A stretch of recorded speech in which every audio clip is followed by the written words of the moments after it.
ആരോഗ്യ കേരളം നമ്പർ 1 ആണെന്ന് സർക്കാർ അവകാശപ്പെടുന്നു.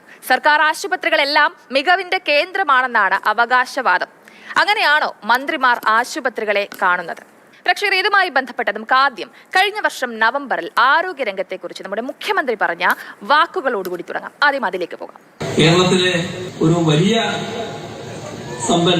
സമ്പന്നന്മാരുടെ കൂട്ടത്തിലുള്ള ഒരാളാണ്. ചില കാര്യങ്ങൾ സംസാരിക്കുമ്പോൾ എന്നോട് പറഞ്ഞൊരു കാര്യം ഞാൻ ഓർക്കുക.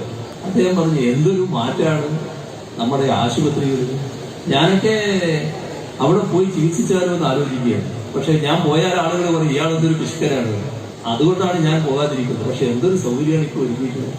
അപ്പൊ അങ്ങനെയുള്ള ആളുകളടക്കം കൊതിച്ചു പോവുകയാണ് അവിടെ പോകാൻ. മുഖ്യമന്ത്രി പറഞ്ഞതുപോലെ എല്ലാ കാര്യങ്ങൾ എന്നുള്ളതാണ് വാസ്തവം. സർക്കാർ ആശുപത്രിയിൽ എല്ലാ സൗകര്യങ്ങളും ഉണ്ടെന്ന് പറഞ്ഞിട്ടും നമ്മുടെ മന്ത്രിമാരും കുടുംബാംഗങ്ങളും ഒക്കെ പോകുന്നത് സ്വകാര്യ ആശുപത്രിയിലേക്കാണ്.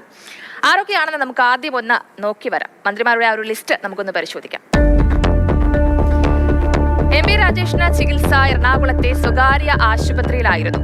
എന്തുകൊണ്ട് അദ്ദേഹം നമ്മുടെ പൊതു ആശുപത്രിയിൽ, അതായത് മെഡിക്കൽ കോളേജിലോ മറ്റോ പോയില്ല?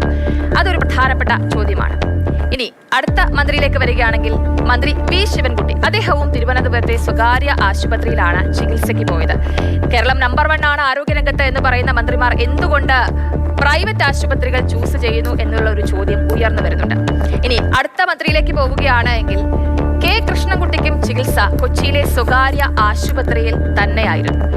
ഈ മന്ത്രിമാര് ഇങ്ങനെ സ്വകാര്യ ആശുപത്രികൾ എന്തുകൊണ്ട് തിരഞ്ഞെടുക്കുന്നു എന്നുള്ളത് വളരെ പ്രധാനപ്പെട്ട ഒരു ചോദ്യം തന്നെയാണ്. അപ്പോൾ ഇത് പരിശോധിക്കേണ്ടത് ഏറ്റവും പ്രധാനപ്പെട്ട ഒരു കാര്യമാണ്.